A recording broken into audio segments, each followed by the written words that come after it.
Welcome back, and today's problem is a bit of a stinker. It is again a non-calculator SMC question, so you're going to have to put those calculators down, have a go. There are a couple of things hopefully you do spot. It should fall out relatively easily, but there is one bit that might catch you out. So again, have a go, get stuck in the question, don't just give up, have a good think about it, come back, see how I've done the question. All right, so how did we do? Now, I think there's a couple of things that, again, most of us should spot here. So the first thing I've got is I've got some square roots and some square roots within some square roots. So without doing any math at all and looking at the answers, I'm going to hope that I can get to something that is a square of a square root, which means at least one of the square roots disappear. The other thing I noticed straight away is in the inner square root, I've got 2005 squared minus 1. So I should recognize difference of two squares. So at least let's start with that. So difference of two squares tells me that 2005 squared minus 1 is the same as 2005 minus 1, 2005 plus 1, which is 2006 and 2004. Back to front. So I can therefore write what I'm starting with out like this. Now, 2006 and 2004, as I've put on the screen, is the same as 2 times 1003 and 2 times 1002.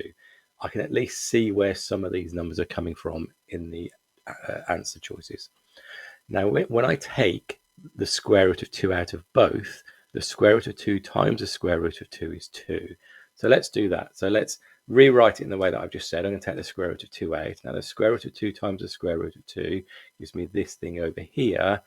But then what I've also done is the key to the question.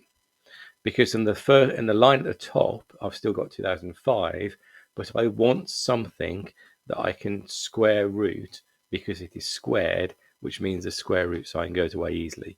And if I write it like this, hopefully we can all see this is exactly the same as 1 over the square root of this thing here. Now, I won't read that out, but again, the point is I've got a square number here and I've got a square root here, and those two things will cancel, which ultimately gives me this answer here.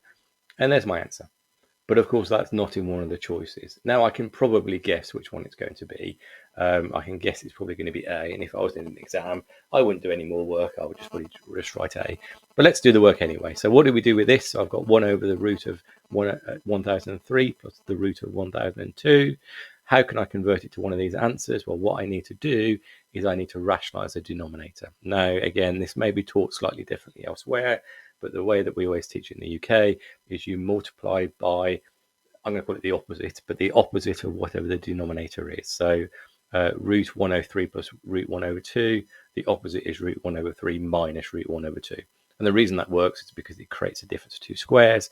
So that means the bottom becomes 1003 minus 1002, which of course is 1, which effectively goes away. And the top is 1003 minus 1002. And that means my answer is A. A lovely question, as ever, as I say every day, but I like maths, which is why I do maths every day. Hopefully you got there. If you did, well done. Not an easy question. Come back tomorrow, like and subscribe as ever. Comments well received. I need more comments, please. I'd like to read some comments. And I will talk to you again tomorrow. Thanks all. Bye.